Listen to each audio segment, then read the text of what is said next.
நீங்கள் அதிமுக நல்லா இருக்குன்னா முதல்ல மனசு விட்டு பேசுங்க சார். பேசுறதுக்கான சூழலை ஏற்படுத்துங்க சார். மனசு விட்டு எல்லாரும் பேசினா போதும். அதற்கு தேவை பிடிவாதத்தை விடணும், பெருந்தன்மையோடு நடந்துக்கணும், அதிமுகவின் எதிர்காலம் என்கிற ஒரு பொது நலனை மனசில் வச்சுக்கணும். சுயநலத்தை தள்ளி வைத்து விட்டு இதை செய்தால் எடப்பாடிக்கு மட்டுமில்லை, இது எல்லாருக்கும் வேணும். ஒன்று சேர போகிறோன்னு நினைச்சா சசிகலா, தினகரன், ஓபிஎஸ் உள்ளிட்ட கேசி பழனிசாமி வரைக்கும் நான் சொல்லுவேன். சுயநலத்தை தள்ளி வச்சுட்டு அதிமுக நல்லா இருக்கும் நீங்கள் எல்லாரும் நினைச்சீங்கன்னா எல்லோருமே பிடிவாதத்தை கைவிடணும் தான் நான் சொல்லுவேன். இது ஏதோ எடப்பாடி மேலே மட்டும் நான் ஏன் சுமத்துறேன்னா இன்னைக்கு அவர் தான் லகான கையில் வச்சிருக்கிறார். ஏற்கிறவங்க ஏற்கனவே பிடிக்குதோ பிடிக்கலையோ அதிமுக இன்னைக்கு எடப்பாடியின் கைகளில் தான் இருக்கு.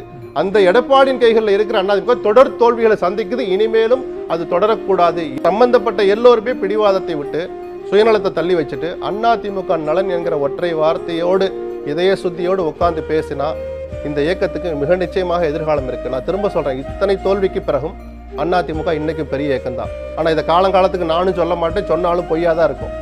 என்னை போன்றவர்களை மனசை மாத்திராம இல்லை தவறான தப்பு கணக்கு போட்டீங்கன்னு சொல்லாத அளவுக்கு அதிமுக வலிவோடு வச்சிருங்கன்னு தான் எல்லோருமே எதிர்பார்க்கிறோம்.